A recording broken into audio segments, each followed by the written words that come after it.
আজ এই পঞ্চমীর সন্ধ্যায় আমরা পরিবেশন করব কবিতায়, গানে, সুরে, ছন্দে, ভাবনায়, মাধুর্যে পূর্ণ এক সুন্দর কোলাজ। আমার রাত পোহালো শান্ত প্রাতে, রাত পোহালে মায়ের আগমনের সঙ্গে জগতের আনন্দ যজ্ঞে সবার আমন্ত্রণ। যতই প্রকৃতি ও পরিবেশ খামখেয়ালি হোক, আমরা ভালো থাকার জন্য প্রস্তুত। আমাদের প্রথম নিবেদন কবিগুরু রবীন্দ্রনাথ ঠাকুরের কবিতা ছুটির আয়োজন। কাছে এলো পুজোর ছুটি, রোদ্দুরে লেগেছে চাঁপা ফুলের রং, হাওয়া উঠছে শিশিরে শিরশিরে, শিউলির গন্ধ এসে লাগে যেন কার ঠান্ডা হাতের কোমল সেবা। আকাশের কোণে কোণে সাদা মেঘের আলস্য দেখে মন লাগে না কাছে। মাস্টার মশাই পড়িয়ে চলেন পাথুরে কয়লার আদিম কথা। ছেলেটা বেঞ্চিতে পা তোলায়, ছবি দেখে আপন মনে।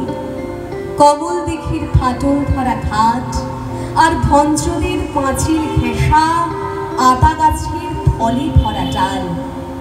আর দেখে সে মনে মনে তিসির খেতে গোয়ালপাড়ার ভিতর দিয়ে রাস্তা গেছে এঁকে বেঁকে হাটের পাশে নদীর ধারে। কলেজের ইকোনমিক্স ক্লাসে খাতায় ফর্দ নিচ্ছে টুকে চশমা চোখে মেডেল পাওয়া ছাত্র।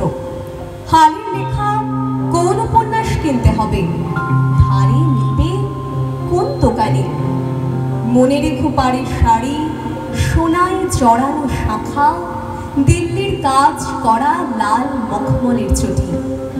আর চাই রেশমে বাঁধাই করা অ্যান্টিক কাগজের ছাপা কবিতার বই।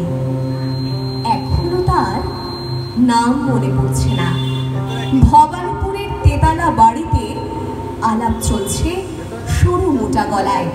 এবার আবু পাহাড় না মাদুরাই, না ডালহাউসে কিংবা পুরী, না সেই চিরকিনে চেনা লোকের দার্জিলিং। আর দেখছি স্টেশনে যাবার রাঙা রাস্তায় শহরের দাদন দেওয়া দড়ি বাঁধা ছাগলছানা ৫টা ৬টা করে।